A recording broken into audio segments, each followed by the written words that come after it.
He grew up, moved to a big city, and over time turned away from the woman who saved his life and raised him in poverty.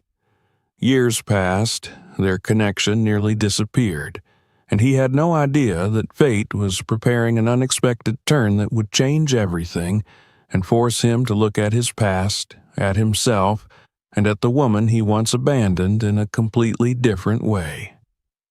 Subscribe to the channel and write in the comments which city or country you're watching from. Morning always came quietly to the small plot of land by the highway. Before the sun fully rose above the flat horizon, before the steady stream of cars turned into a roaring river of sound, the air remained almost tender.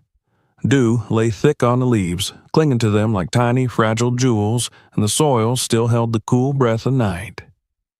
It was at this hour that Marta was already awake. She moved slowly among the narrow rows of vegetables, careful not to rush her body, which no longer forgave sudden movements. Her dark skin, weathered by decades of sun and wind, carried the fine map of her life in lines and creases. Her fingers, stiff with age and aching joints, wrapped gently around each cucumber as if it were something delicate, something that could be harmed by carelessness. She twisted them from the vine with practiced ease, laid them into the woven basket at her feet, and paused now and then to straighten her back, pressing a hand against it until the pain dulled to something manageable. The basket was old, patched in two places with twine of a slightly different color, repaired years ago when replacing it had felt unnecessary and wasteful. Everything around Marta bore the same quiet marks of endurance. The small knife she carried in her apron pocket had lost its shine long ago, the blade sharpened countless times on the same stone. Her faded hat, wide-brimmed and soft, had once been a deep brown. Now it was the color of dust and sunlight. Beyond the last row of tomatoes, the road stretched out like a hard, gray scar across the land. At this early hour, cars passed only occasionally, their engines distant and brief, disappearing as quickly as they arrived. Marta always noticed them, even when she pretended not to. The road was both a boundary and a reminder. On one side stood her life, the small house, the garden, the rhythm of seasons measured in harvests and frost. On the other side rushed lives she would never touch, carried forward by speed and purpose, by destinations she could only imagine. She worked steadily, her movements shaped by years of repetition. The smell of damp earth rose around her, grounding her in a familiarity that required no thought. There was comfort in this labor. Even pain carried a certain honesty. Plants responded to care in simple ways. You watered them, you protected them, you waited. They did not pretend to be anything other than what they were. By the time the sun climbed higher, Marta's basket was nearly full. She wiped her hands on her apron and allowed herself a moment of stillness. Standing there, she looked toward the road, shading her eyes slightly. She did this every morning, almost without realizing it. There was no clear expectation attached to the gesture, no conscious hope. And yet, somewhere beneath the habit, something in her always listened for a sound that might stand out from the rest. Her small house stood a short distance behind her, set back from the road just enough to give an illusion of separation. The roof was newer than the walls, replaced not long ago after one too many winters had forced rain through the old boards. The fence leaned in places, though it was sturdy where it mattered. Inside, everything had its place. Not because the house was neat in any polished sense, but because order made life easier when strength was limited. Marta lived alone. That fact had become so deeply woven into her days that she rarely named it. Loneliness was not something she allowed herself to examine too closely. There were tasks to complete, meals to prepare, bills to track in the small notebook she kept tucked inside a kitchen drawer.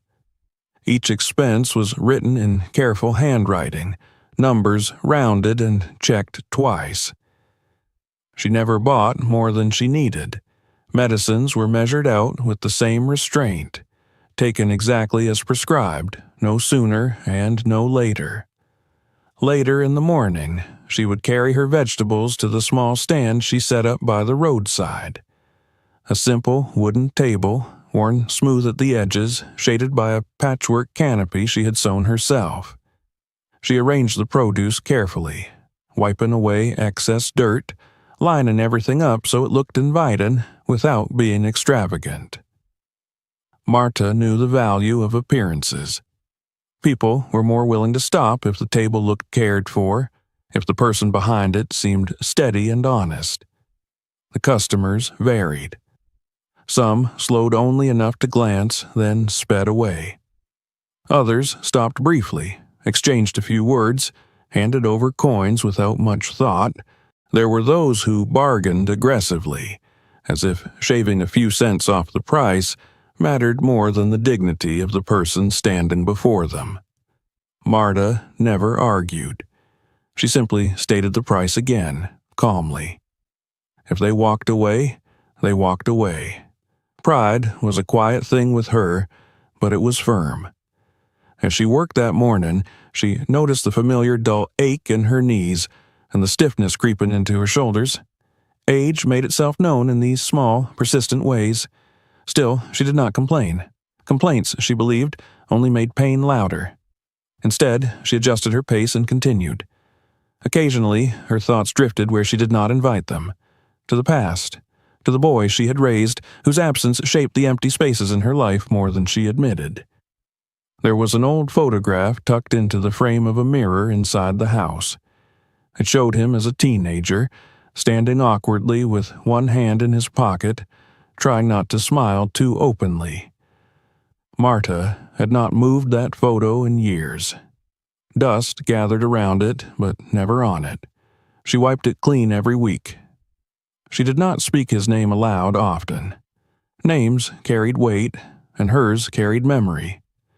She knew where he was, at least in broad terms. A city far larger than this place. A life far more complex. She told herself he was busy, that success demanded attention and sacrifice. Mothers, she believed, were meant to make themselves small in the face of their children's futures. When the first car of the morning slowed near her stand, Marta's attention returned fully to the present. A man stepped out, stretching his legs, glancing at the produce. She greeted him with a nod, nothing more. He selected a few tomatoes, paid without comment, and drove on. The rhythm of the day resumed. As the hours passed, the road grew louder. Trucks thundered by, rattling the table and shaking the leaves of the nearby trees. Marta adjusted the canopy ropes when the wind picked up, her fingers working carefully with knots she had learned long ago. She watched the road between customers, a habit so ingrained it no longer surprised her. It was some time after midday, when the sun stood high and unforgiven, that she felt it. Not a sound exactly, not yet. More like a tightening in her chest, a subtle shift in the air that made her lift her head. Among the passing vehicles, one shape lingered in her vision, longer than the rest. A dark car, slowing slightly before continuing on. She told herself it meant nothing. Many cars passed every day, yet her gaze followed it until it disappeared into the distance. Her hands, which had been sorting herbs, paused for a moment before resuming their work. Marta finished the day as she always did. She packed away what remained unsold, counted her earnings carefully, folded the canopy with deliberate care. The walk back to the house was short, but she took it slowly, savoring the relative quiet once the evening traffic thinned. Inside, she prepared a simple meal and ate alone at the small table near the window. The light softened as the sun dipped lower, painting the walls in warm tones that reminded her, fleetingly, of evenings long past when the house had held more than one presence. Before bed, she stepped onto the porch. The road lay quiet again, stretched beneath a sky beginning to darken.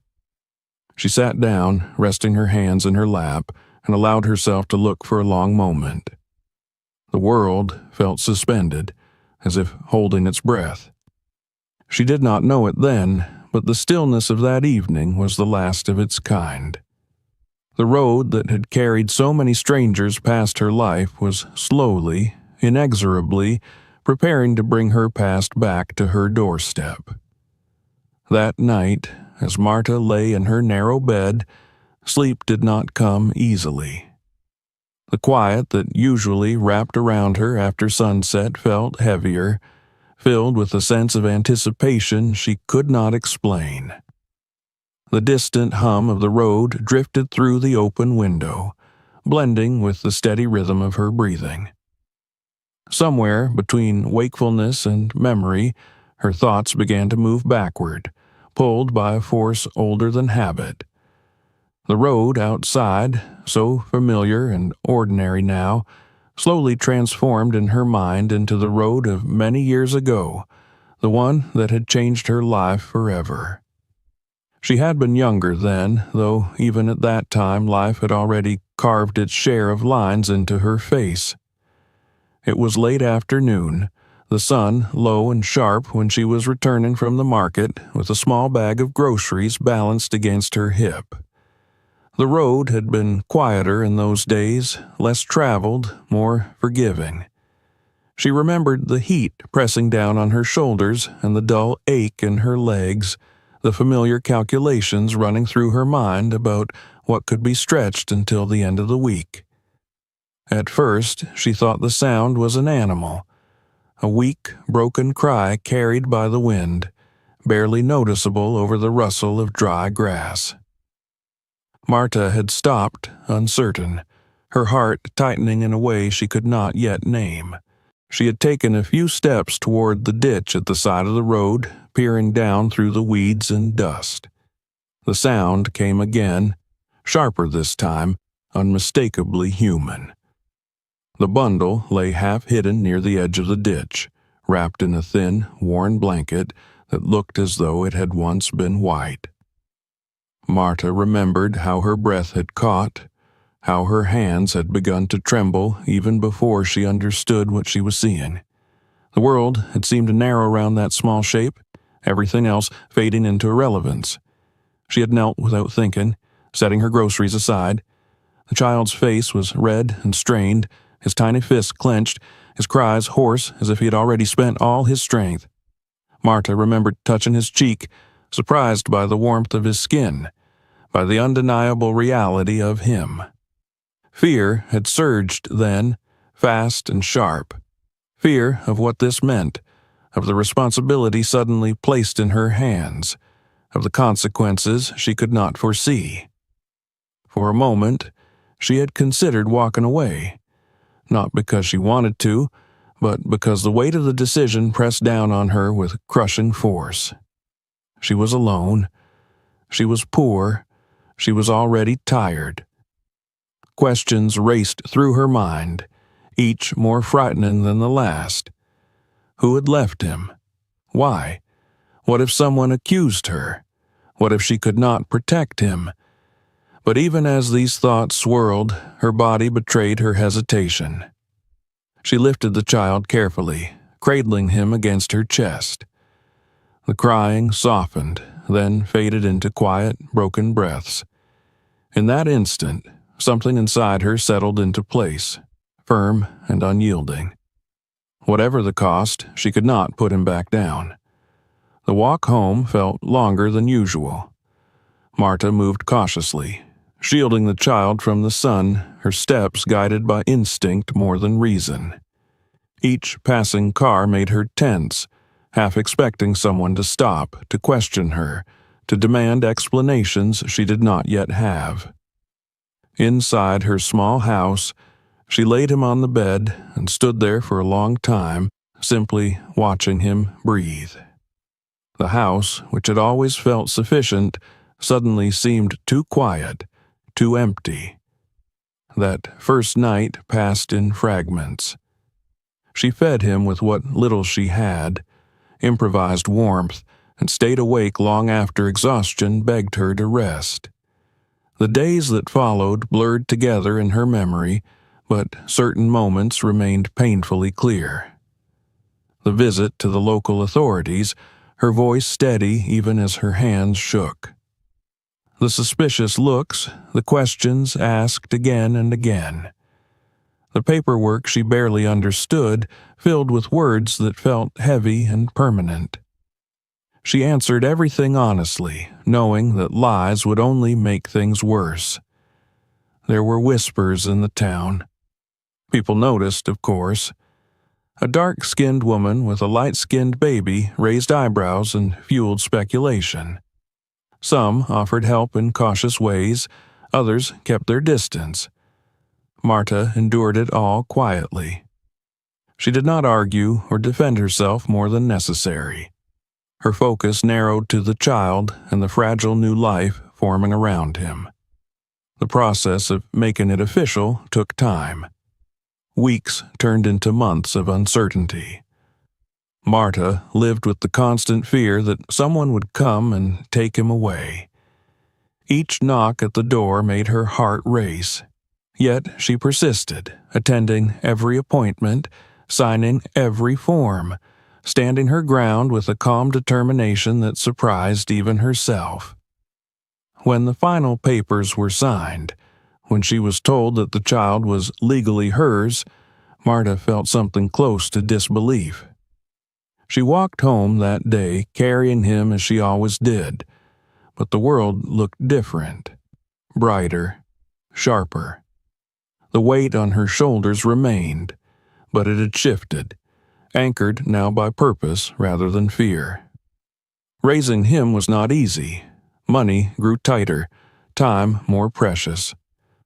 Marta learned to sleep lightly, to work while holding him close, to measure days and feedings and small milestones.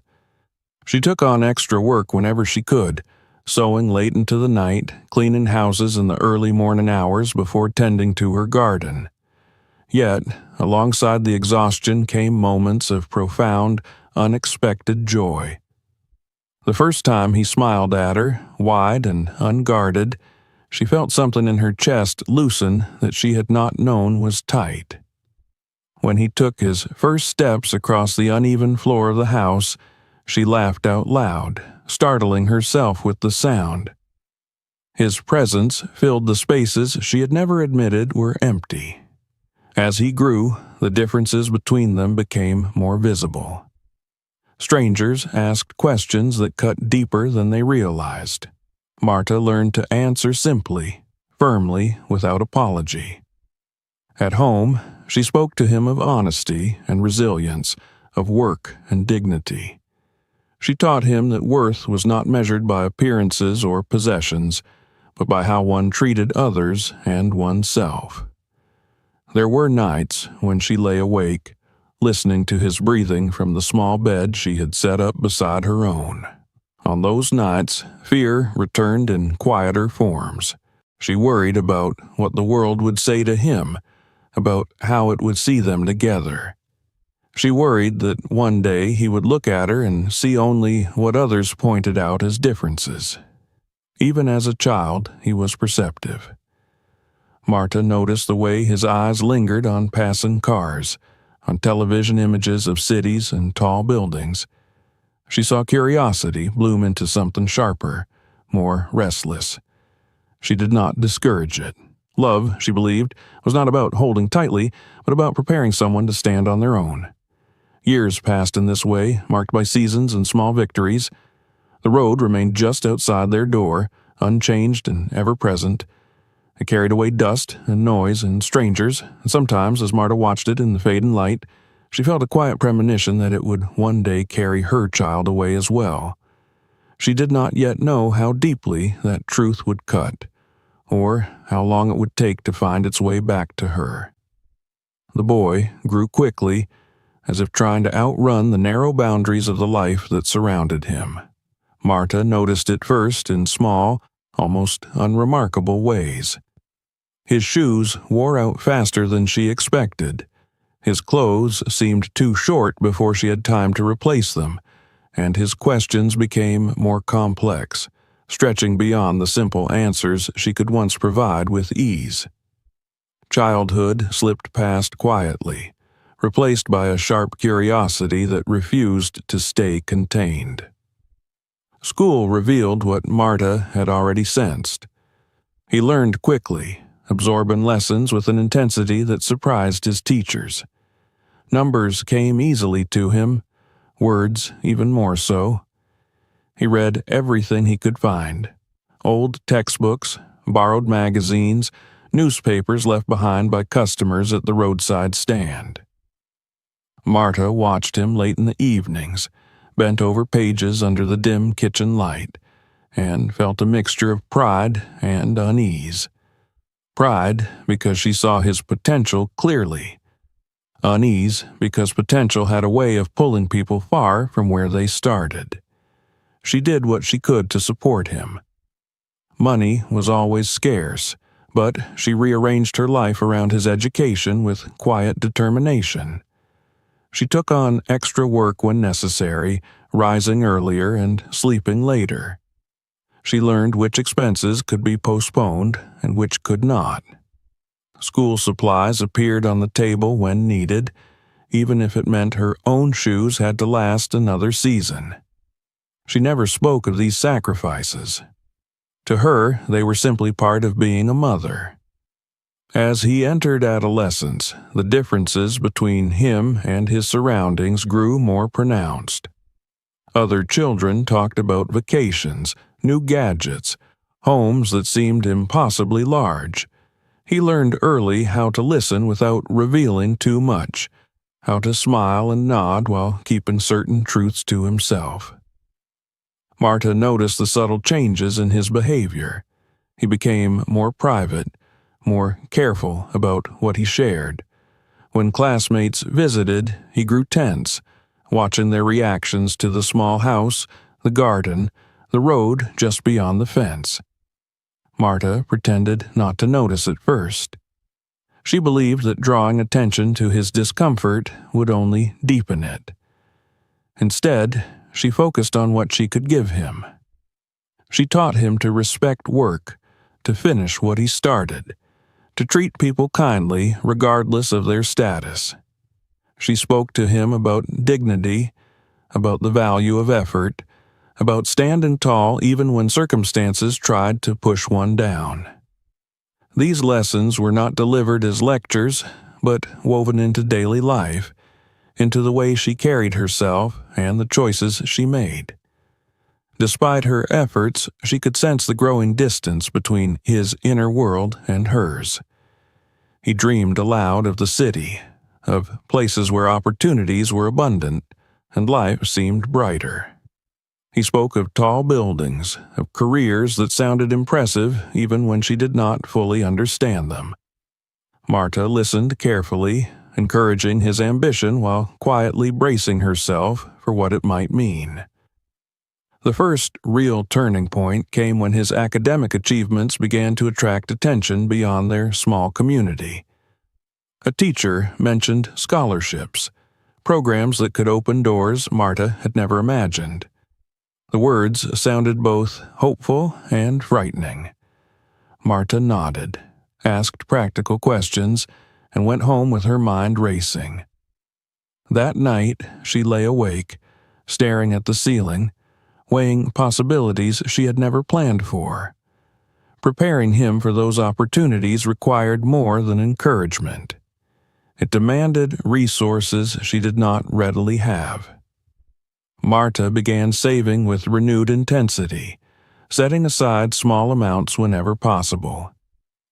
She sold produce in advance at lower prices, took on cleaning jobs in neighboring towns, and mended clothes late into the night to earn a few extra bills. Fatigue became a constant companion, but she ignored it, driven by the belief that this effort mattered. As his departure drew closer, the house seemed to shrink around them. Boxes appeared, filled with clothes and books. Marta washed and folded each item carefully, trying to make everything look as respectable as possible. She worried about how he would be perceived, whether his simple belongings would betray his origins. These thoughts embarrassed her, but she could not dismiss them. The day he left arrived with unsettling calm. There were no dramatic gestures, no tears that could not be explained away. They stood together near the bus stop, the road stretching endlessly behind him. Marta adjusted his collar, a gesture she had repeated since his childhood, and forced herself to smile.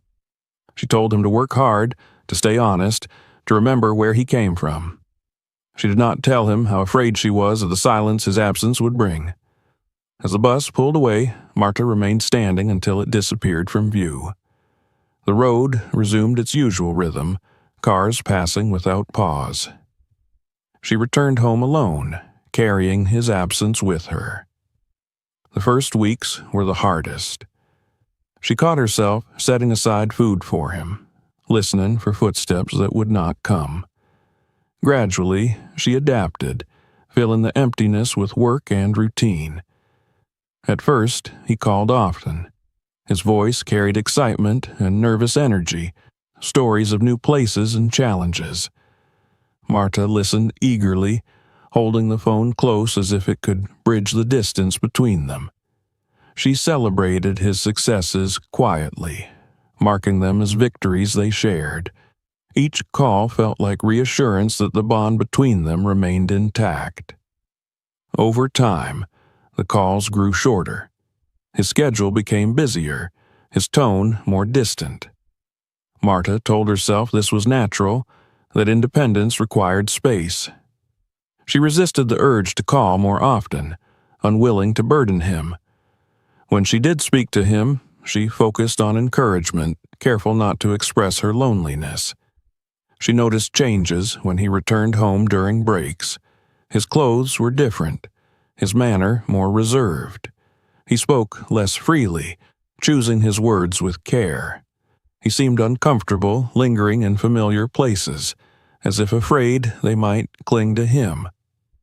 Marta sensed his unease and tried to make his visits pleasant, cooking his favorite meals, keeping the house as neat as possible. Despite these efforts, an invisible barrier had formed between them. Marta could feel it but did not know how to address it. She feared that acknowledging it would only widen the gap. Instead, she held on to the belief that time would soften these changes, that once he found his footing, he would return to her with gratitude rather than discomfort. As the years passed, his ambitions took clearer shape. He spoke of careers that promised stability and recognition, of networks and connections Marta could barely imagine. She nodded, proud of his drive, even as a quiet ache settled in her chest. She wondered whether there would still be room for her in the life he envisioned. When news came of an opportunity that could change everything, Marta understood its significance immediately. Acceptance into a prestigious program, support that would propel him forward.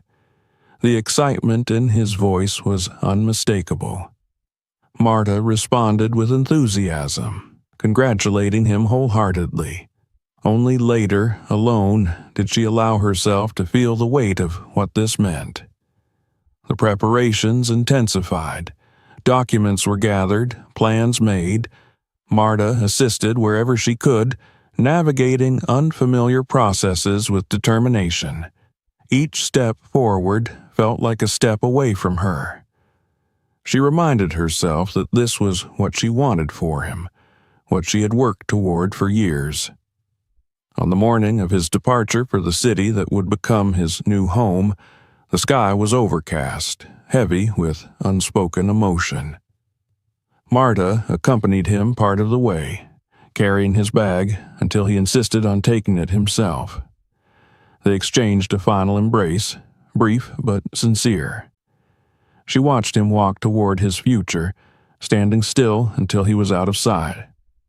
The road, faithful in its role, carried him away.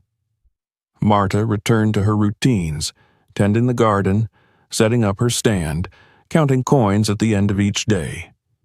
Outwardly, nothing had changed. Inwardly, everything had. She did not yet know that this distance, born of ambition and hope, would soon harden into something far more painful. For now, she clung to the memory of his earlier calls, his laughter, the promise she believed still lived between them. The dreams that carried him forward were already reshaping the path that connected them, quietly, inexorably, leading toward a separation neither of them fully understood. The distance between them did not arrive all at once. It crept in quietly, almost politely, disguised as progress, responsibility, and the natural course of growing up. In the beginning, Marta told herself that nothing essential had changed. Her son was simply building his life exactly as she had hoped he would. The fact that his days were now filled with schedules she did not understand and places she could not picture seemed a small price to pay for his success. During the first year after his move, his presence still lived vividly in her daily routine. He called often, sometimes late in the evening when the city noise hummed faintly behind his voice. He spoke quickly, eagerly, telling her about his studies, about the people he met, about opportunities that sounded vast and unreal. Marta listened with full attention, sitting at the kitchen table with the phone pressed to her ear, afraid to miss even a single word. After each call, she would remain there for a while, holding the silence, replaying his voice in her mind as if it could sustain her until the next time.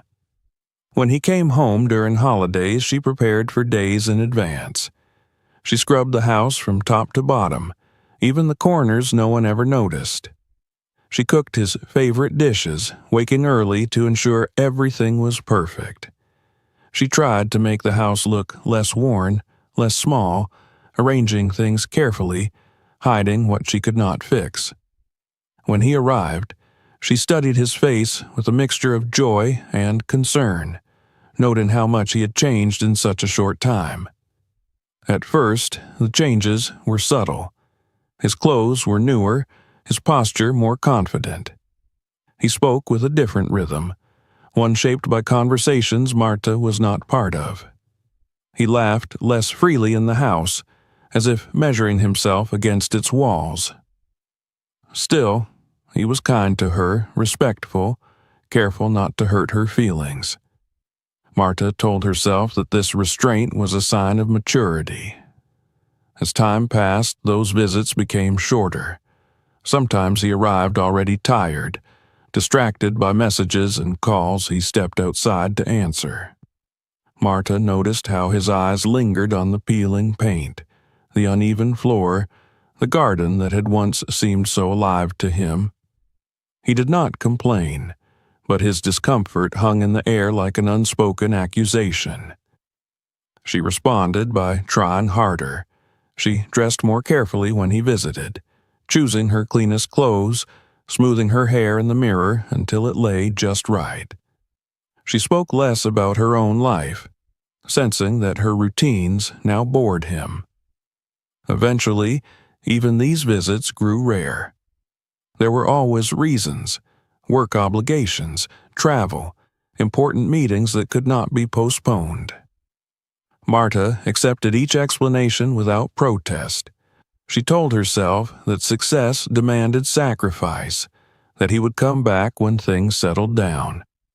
She did not ask him to choose between her and his ambitions. She had already made her choice long ago. The phone calls began to change as well. They grew shorter, more formal. He asked about her health, her garden, the weather, ticking off questions as if fulfilling a duty. Marta answered honestly but briefly, careful not to sound needy. She learned to recognize the moments when his attention drifted, when his replies came a second too late, shaped by distractions she could not see. Money transfers started arriving regularly at first. Marta never asked for them, but she accepted them with quiet gratitude. They helped ease the constant tension of making ends meet.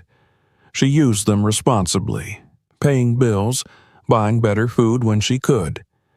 She did not mention how much they meant to her, fearing that gratitude might feel like pressure. Over time, the transfers became smaller, less frequent. Eventually, they stopped altogether. Marta noticed, of course. She noticed everything. But she said nothing. Pride and understanding intertwined in her silence. She told herself that he had new responsibilities, that she should not burden him with expectations. She adjusted her budget accordingly, returning to stricter habits, stretching every dollar as she had before. The real break came without drama. There was no argument, no harsh words exchanged. 1 week passed without a call, then another. Marta waited, resisting the urge to reach out first. She did not want to interrupt his life, did not want to remind him of obligations he might already resent. When she finally did call, the conversation felt strained. He sounded distracted, almost impatient. Afterward, she sat alone at the table, staring at the silent phone, and understood that something essential had shifted. From that point on, contact dwindled into near-nothingness. Occasional messages arrived on holidays, brief and impersonal. Marta replied warmly, always the same way, never hinting at hurt. She learned to live with the absence, folding it into her days as she had folded everything else. Her life narrowed again to its familiar boundaries. The garden, the stand by the road, the slow rhythm of seasons passing. Physical labor grew more difficult as her body aged, but she adapted. She worked more carefully, took more breaks. Neighbors offered help from time to time, and she accepted it when refusal would have been foolish, though she never relied on it. In the evenings, she returned to her porch, watching the road as she always had. Cars passed, carrying strangers toward unknown destinations. Sometimes she imagined her son among them, moving through his world with confidence and purpose. She hoped he was happy. That hope became her quiet companion, even as it carried a faint ache. Years passed in this way, each one layering silence upon silence. Marta aged visibly, though she remained strong in her own way. Her hands grew stiffer, her back more curved. Still, she rose each morning before dawn, tended her land, and earned her living with dignity.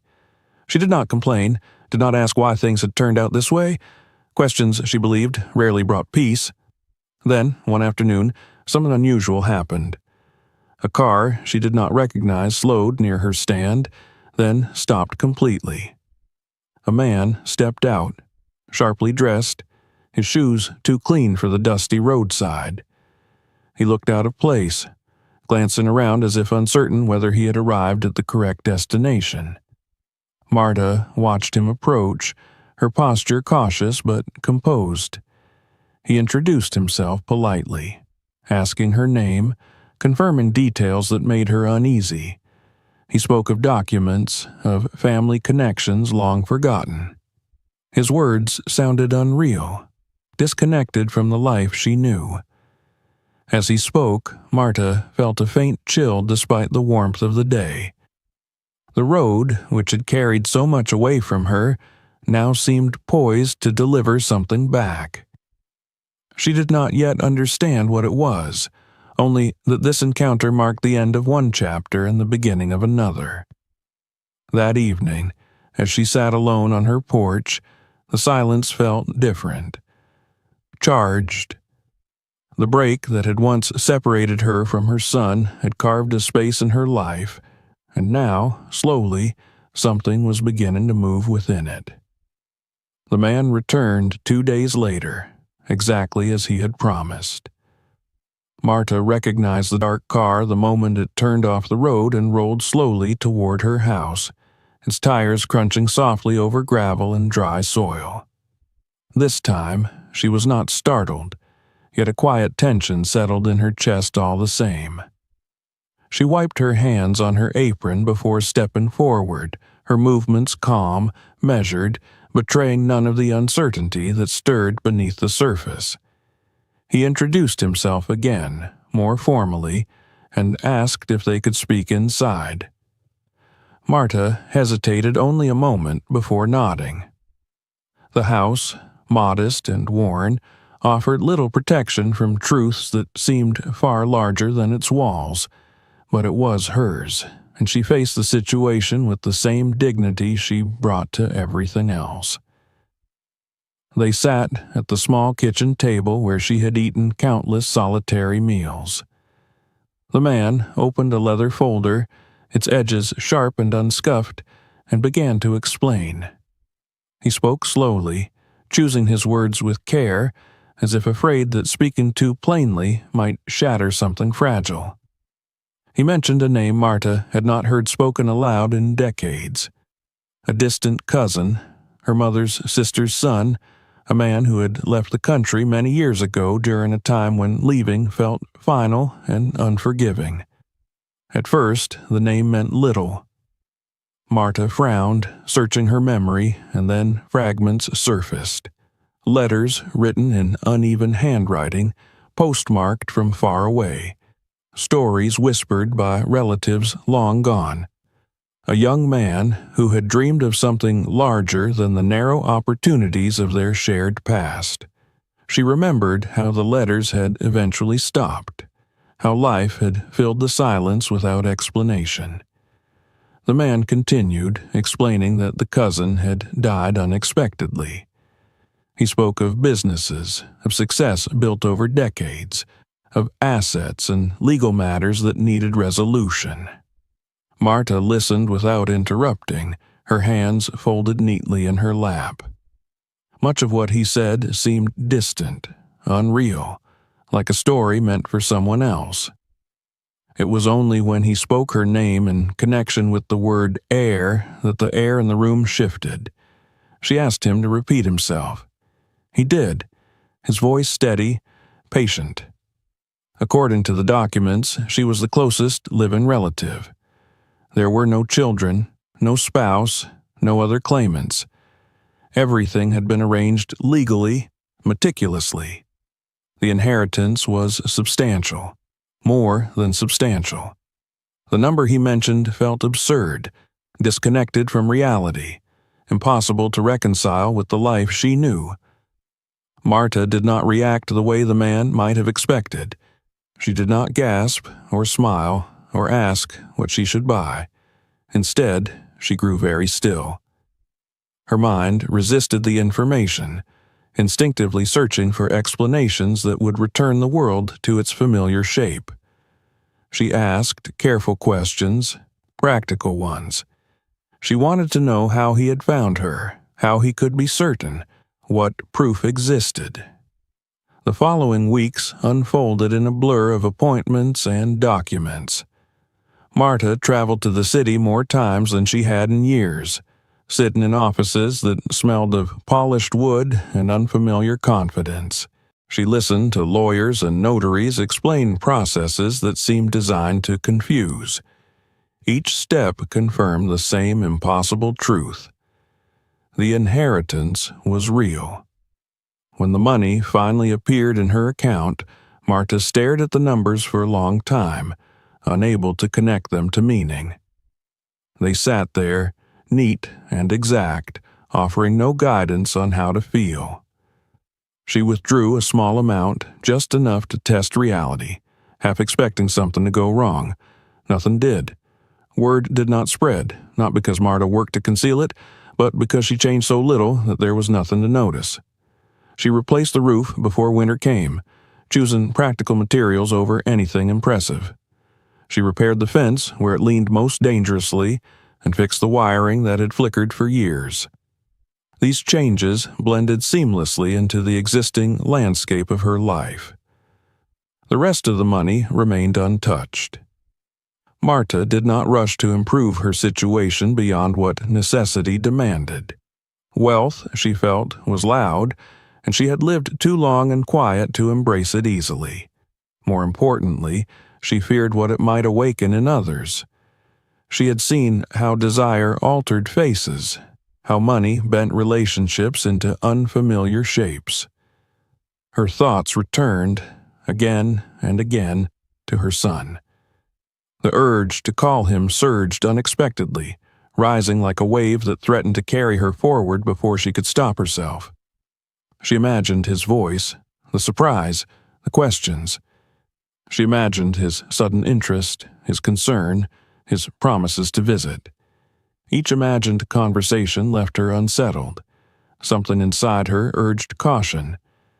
It was not bitterness, nor was it a desire for revenge.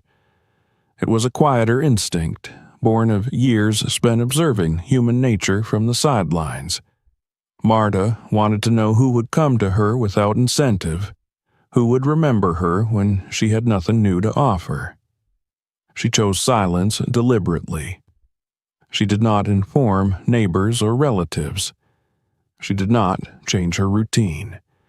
She continued to rise before dawn, tend her garden, set up her stand by the road. Customers still saw the same woman selling vegetables, unaware that the coins they handed her meant far less than before. Marta accepted them anyway, valuing the exchange not for its necessity, but for its familiarity. At night, she sometimes lay awake, her mind circling questions she did not yet have answers for. What did responsibility mean when one suddenly possessed more than enough? How did one protect love from being distorted by abundance? She thought of her cousin, of the life he must have lived far away, and wondered what choices had shaped his final decision. Seasons passed, each marked by subtle changes in the land. Spring returned, generous and demanding. Marta planted as she always had, her hands trusting the earth. Summer brought heat and long days of labor. Autumn followed, heavy with harvest. Through it all, the inheritance remained a silent presence, neither celebrated nor denied. Occasionally, rumors brushed against her life without fully entering it. Someone mentioned a lawyer seen in the area. Someone else commented on the new roof. Marta responded politely, offering no explanations. The world, she had learned, rarely pressed for truths it did not already suspect. Her son remained absent. Months went by without contact. Marta marked holidays quietly, cooking meals meant for more than one person and then eating them alone. The pain of his absence had dulled over time, settling into something manageable. She no longer waited by the phone or strained to hear engines on the road, or so she told herself. One evening, as she closed her stand earlier than usual, she noticed a car parked farther down the road than most customers chose to stop. It remained there longer than necessary, the engine idling. Marta's heart beat faster, though she forced herself to continue packing her crates calmly. When she looked again, the car was gone. That night, she dreamed of the past and the future intertwining. She saw herself holding a child by the roadside, and then standing alone with fields stretching endlessly before her. She woke before dawn, unsettled, the sense of anticipation returning stronger than before. The money had changed nothing and everything at once. It had given her security, yes, but it had also opened a door she had not intended to approach. Marta sensed that the road, patient and relentless, was preparing to deliver another turning point. The silence that had once felt protective now seemed charged, as if waiting to be broken. She rose, dressed, and stepped outside as the sky began to lighten. The earth waited as it always did. Marta bent to her work, unaware that the quiet balance she had preserved so carefully was nearing its end. While Marta's life remained outwardly unchanged, shaped by soil, seasons, and silence, her son's world was unraveling far from the road that had raised him. For years he had believed that movement alone meant progress, that distance from his beginnings was proof of success. The city had welcomed him with open doors at first, offering structure, ambition, and the intoxicating promise that effort would always be rewarded. He learned quickly how to belong.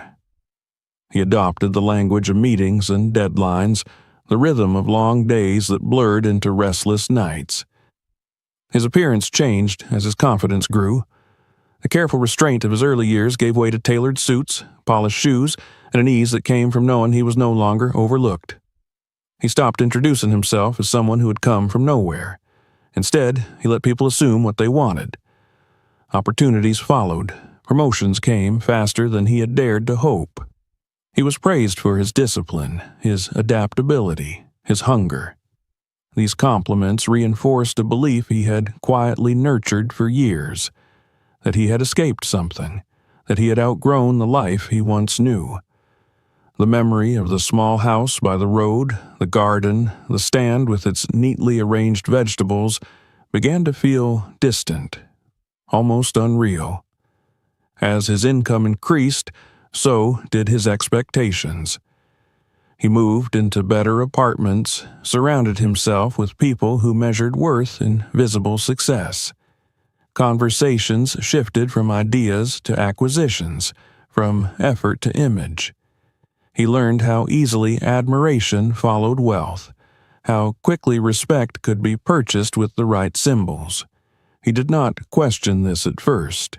It felt like confirmation that he had chosen the right path. The first cracks appeared subtly, a project that required more investment than he could comfortably afford, a partnership that promised rapid returns but demanded risk.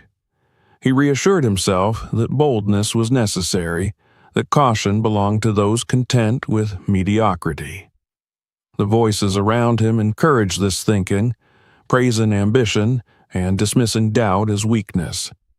He borrowed to expand, confident that success would erase the debt before it became burdensome. When initial results fell short, he doubled down, unwilling to accept anything that resembled retreat. Failure, he believed, was not an option. Too much of his identity rested on the image he had built. Personal relationships began to strain under this pressure. The woman he shared his life with admired his drive, but only as long as it aligned with stability and upward momentum. When his stress became constant, when his optimism grew brittle, she grew distant. Her family, whose approval he had worked so hard to earn, watched his risks with increasing skepticism. Then came the moment when the carefully constructed balance tipped beyond recovery. A major deal collapsed unexpectedly, dragging with it smaller commitments that depended on its success.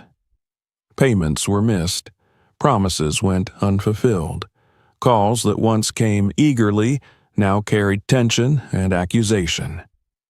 The confidence that had once drawn people to him now seemed hollow.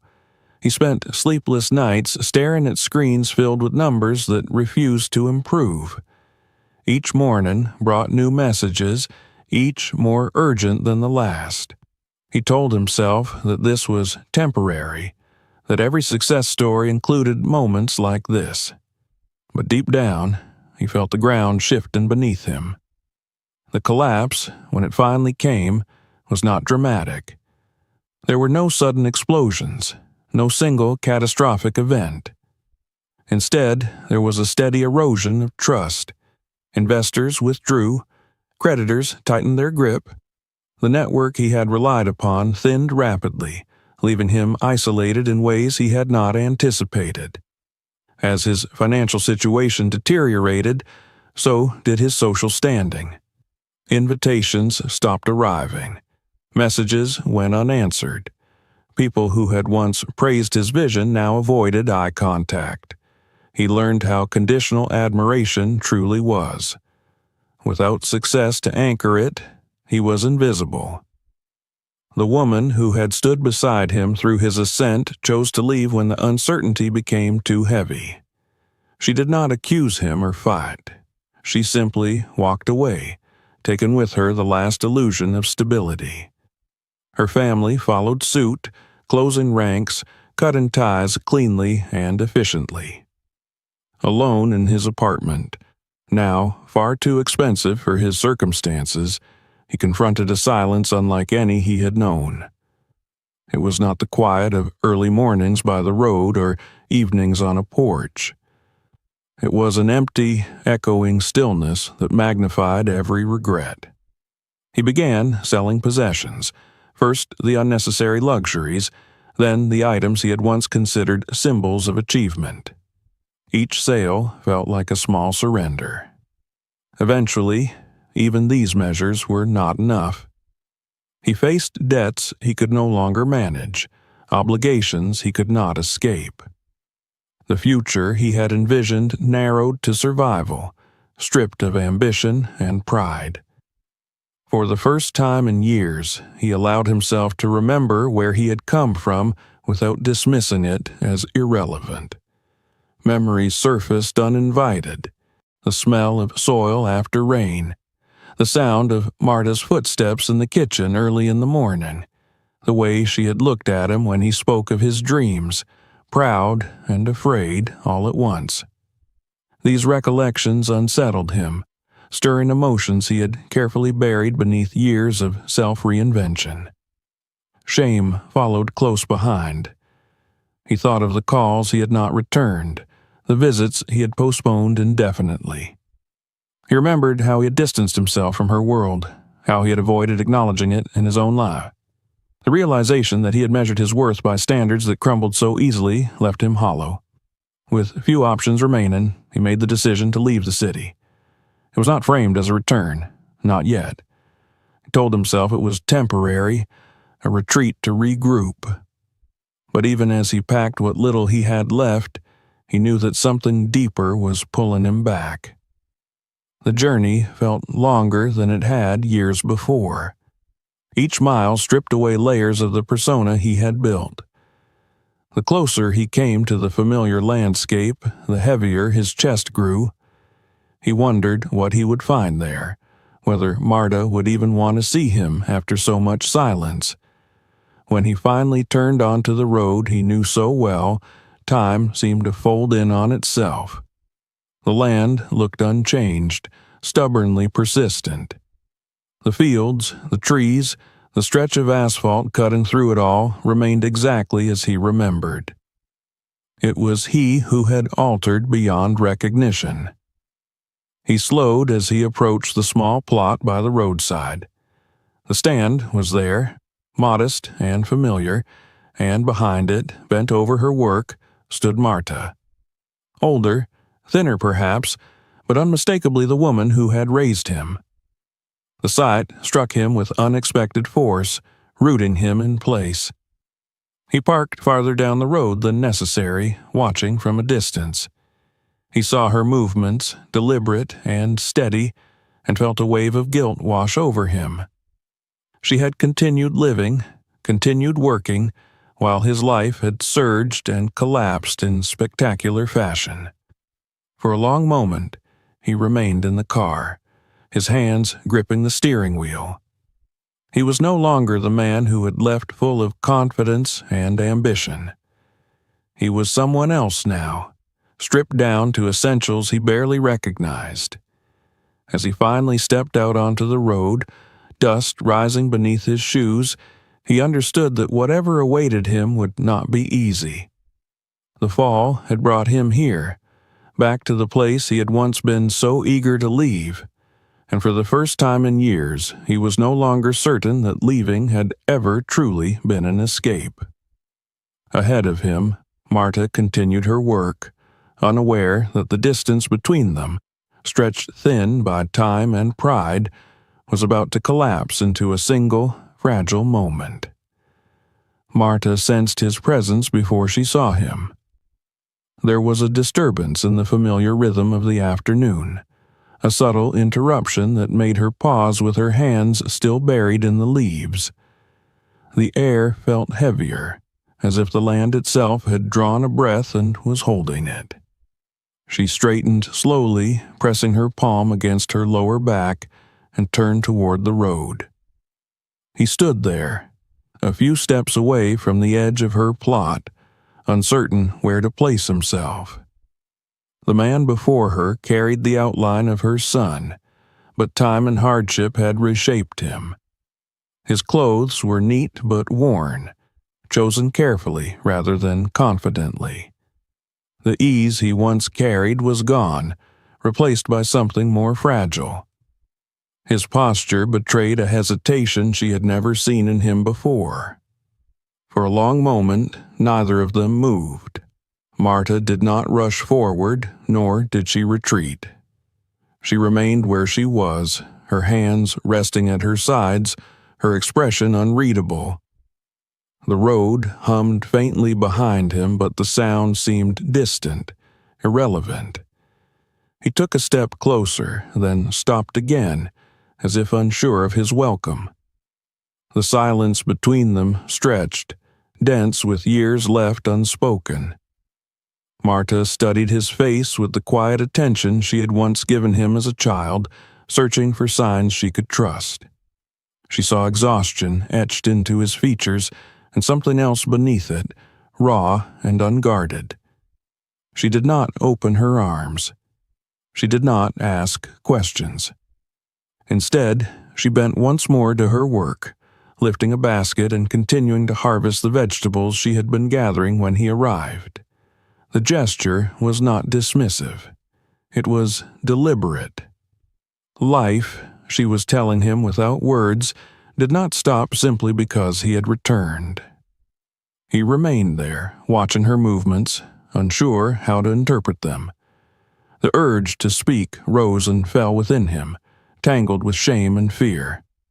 Finally, he moved closer, careful not to intrude, and stood at the edge of the row. He waited. Minutes passed. The sun dipped lower, softening the harsh light of the afternoon. Marta worked steadily, her breathing even. When the basket was full, she lifted it and turned toward the shed. Without looking at him, she set it down and gestured toward the empty space beside her. He understood the invitation instinctively. He removed his jacket, folded it carefully, and placed it aside. His hands hesitated over the plants, unfamiliar with the work. He watched her for a moment, then tried to imitate her movements, clumsy but earnest. They worked in silence. The only sounds were the rustle of leaves, the distant passing of cars, and the uneven rhythm of his breath as he bent and straightened again and again.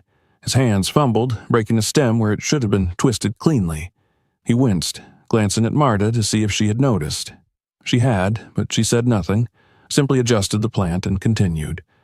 Hours passed this way, marked only by the slow shift of light and the growing pile of filled baskets.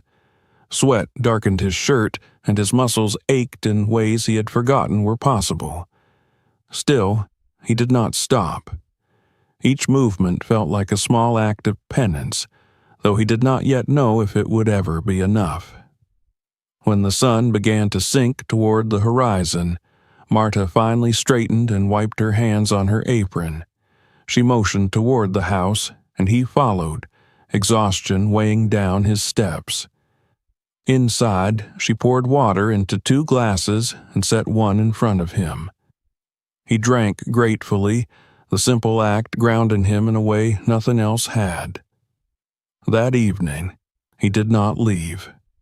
He slept on the narrow couch in the living room, the same one he had outgrown years ago. The house felt smaller than he remembered, but also sturdier, as if it had endured more than he ever knew. Lying there in the dark, he listened to the familiar creaks and settled noises, memories pressing in from all sides. Sleep came fitfully.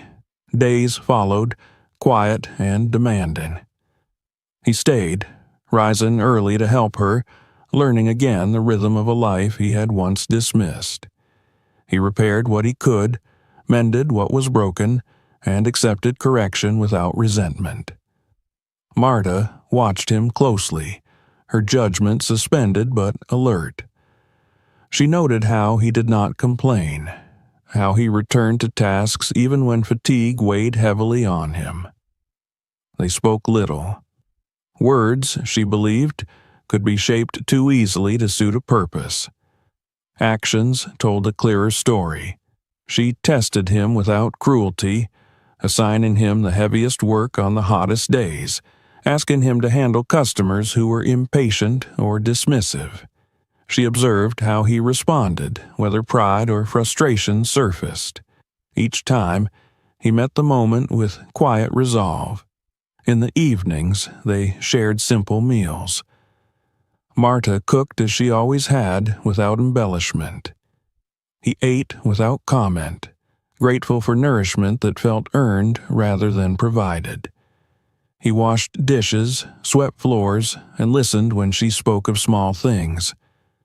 He did not interrupt or redirect the conversation to himself. Gradually, the tension in the house eased. The silence between them shifted, losing its sharp edges. Marta allowed herself small gestures of familiarity. She left his favorite fruit on the table, adjusted his jacket when he forgot it outside, corrected his posture in the garden as she once had. Each gesture was tentative, offered and withdrawn without expectation. Inside him, something changed. The work stripped away the last remnants of the life he had lost, leaving him exposed to a truth he could no longer avoid. He saw now the cost of what he had taken for granted, the strength required to sustain a life like this year after year. He understood, with painful clarity, how little he had given in return. One afternoon, as they worked side by side, he faltered. His movements slowed, his shoulders sagged. Marta noticed immediately. She did not scold him or offer comfort. She simply paused, met his eyes briefly, and then returned to her task. The message was clear. Rest would come, but only after the work was done.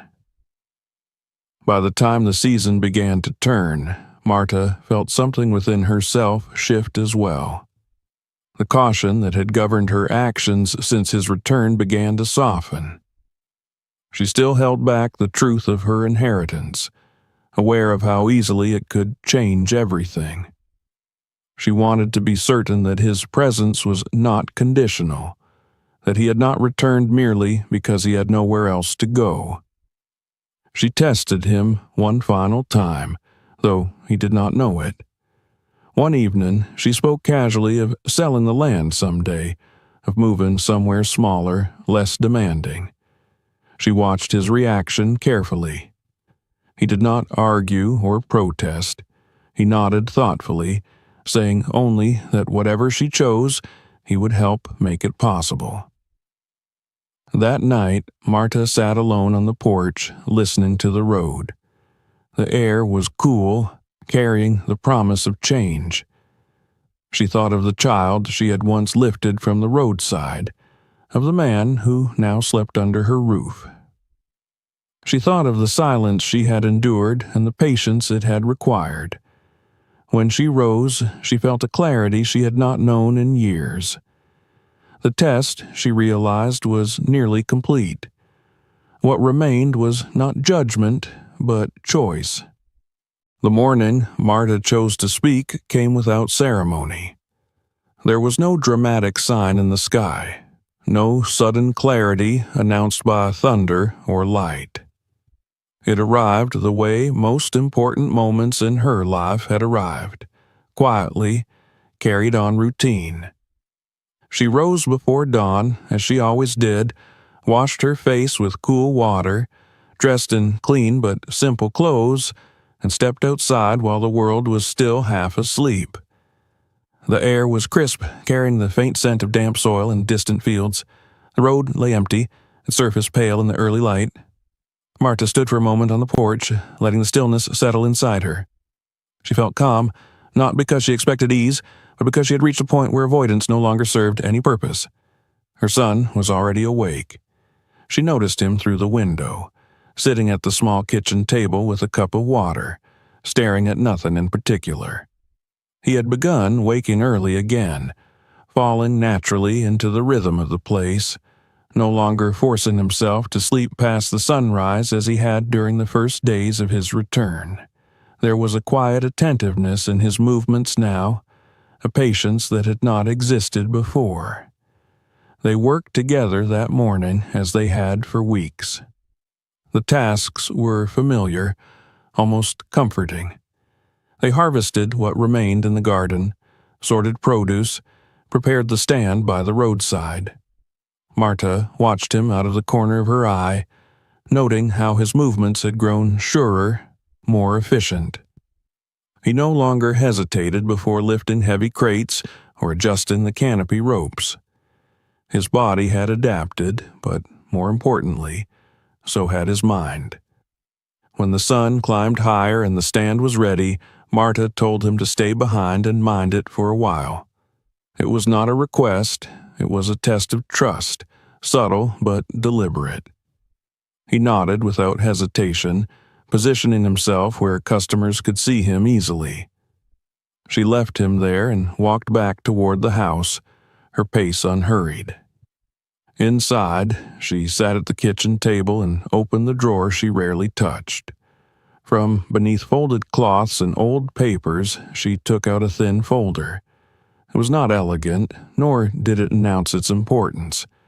It contained copies of documents she had studied countless times in silence. Marta closed the drawer carefully, as if to preserve the ordinary life it represented, and carried the folder with her when she stepped back outside. The stand was busy when she returned. A few cars had stopped, and her son handled the exchanges calmly, respectfully. Marta watched him interact with strangers, noticed the absence of embarrassment, the ease with which he spoke. He did not rush or apologize for the simplicity of the setup. He treated each customer as someone worthy of attention. When the flow slowed, Marta approached and asked him to join her in the shade beside the house. He followed, wiping his hands on a cloth, curiosity flickering briefly across his face. They sat on the low bench near the wall, the same one where he had once waited for her as a child while she finished her work. Marta held the folder in her lap for a long moment before opening it. She did not rush her words. She spoke calmly, explaining how the lawyer had found her, how the distant cousin had died, how the inheritance had come to her without warning or preparation.